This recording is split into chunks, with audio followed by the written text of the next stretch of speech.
Mga pre, dito na naman ulit ako para makapag-share. Ang i-share ko ngayon ay yung tungkol sa FDAS. Samahan niyo ako para marami tayong matutunan. Conventional FDAS tayo. Ngayon, ito yung loob ng Fire Alarm Control Panel. Diyan sa Fire Alarm Control Panel, may makikita ka na para sa power supply, AC.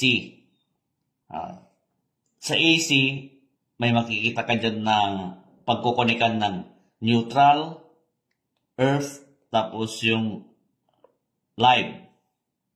Line to ground yung power source. Pag line to line, kahit magkabaliktad dyan, kasi nakakonect naman itong dalawang ito sa breaker, sa branch ng panel box. Pag line to line yon. Pero pag line to ground, hindi pwedeng magkabaliktad yung live tapos yung neutral. Kasi yung live, nakakonect yan sa breaker, samantalang yung neutral, nakakonect sa neutral bus bar. Hindi dinadaan ito sa breaker. Yan. May makikita ka ganyan para alam mo ang pagkonikan mo pagpasok ng power supply. Ngayon, mayroon siyang battery. May mababasa ka dyan ng DC. Kasi ang nagpapagana dyan, ito, sa mga ito, yung alarm bell, siren strobe, MCP, smoke detector, heat detector. Ang nagpapagana dyan, DC. Bali, pagpasok ng AC, ko-convert niya sa DC para paganain ang mga device na to. Ngayon, mayroon siyang battery. Ang purpose ng battery na ito, in case na walang power, ito yung magiging backup. Para makadetect itong mga device na to, in case na may madetect na smoke o kaya heat, para maagapan ang pagkalat ng sunog. Yan. Ngayon, yung tungkol naman sa battery, kung paano yung connection niya, naka-series. Hindi siya pwedeng parallel. Naka-series siya para mabigyan ng volts ang mga ito ng 12 plus 12 is equal to 24 volts. 24 volts yung ibibigay niya dyan. Ngayon, pag naka-parallel yan, mananatili na 12 volts lang. Series, yung connection ng battery. Yung positive, nakakonect sa positive.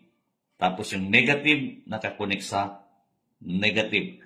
Series connection siya, kaya negative, positive. Ngayon, dito naman tayo sa mga devices. Kung paano yung connection niya dito sa Fire Alarm Control Panel. Yan. Ngayon, dahil sa AC, convert sa DC, positive, negative, positive, negative, positive, negative, positive, negative. Yung SND1, SND2 para sa sound. Ito yun, alarm bell o kaya yung siren strobe. Yan. Yung red, positive, kukonek sa positive. Yan. Tapos, supplyan yung susunod na device, connect sa positive. Tapos dito sa negative, ganun din. Kukonek sa negative, tapos supplyan niya yung susunod na device, punta ng negative. Ngayon, kailangan ng EOL. End of line resistor. Resistor ito. Kailangan yan. Ngayon, yung tungkol dito sa positive, negative, mababasa mo yan doon sa device na ilalagay mo. May nakatatak doon na positive, negative. Kaya madaling i-connect. Madali yung connection. Ngayon, kunyari, mahaba to, tapos may mga splicing ka pa sa mga junction box o kaya sa man na splicing point. Color coding para hindi ka malito. Ngayon naman, kung hindi ka color coding, ang importante doon, alam mo gumamit ng multitester para matest mo yung continuity.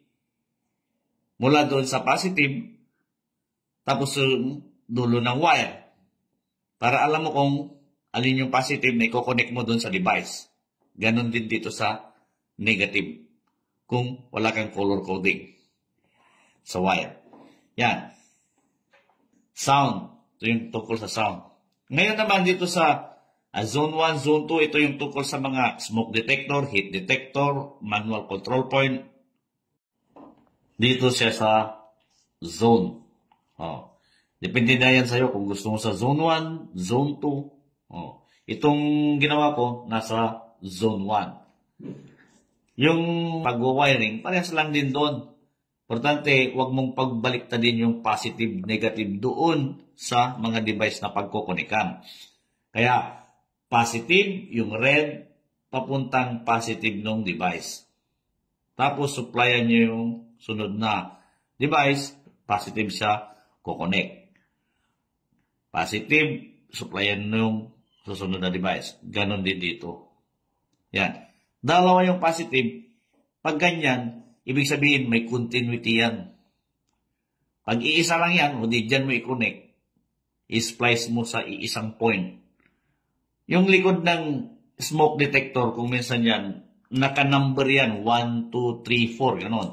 Tapos, may tatak kung asan yung positive or negative. Kung minsan, L1, L2, tapos C1, C2. Yung L1, L2, positive yun. Yung C1, C2, negative. Kunwari ito, i-connect mo doon, walang problema. Tapos ito dito, magkabaliktad. Okay lang. Ganon din dito sa red. Parehas na positive. Pag i-tester mo yan, may continuity para masupplyan yung susunod na device. Yan. O, kaya madali ang pag-wiring. Diba? O, basta alam mo yung positive, negative, doon mo i-connect yung positive na wire. Tapos yung negative na wire, doon siya sa negative na wire. O, higit sa lahat, sa dulo ng mga devices, kailangan mayroong EOL. End of the line resistor. Ayan. Kinakabit yan sa dulo ng device. Kunyari, ito yung linya, yung pinakadulo. Hindi dito, doon sa dulo. Ganon din dito, yung pinakadulo na device. Yan yung importante dyan para sa EOL. End of the line resistor. Okay.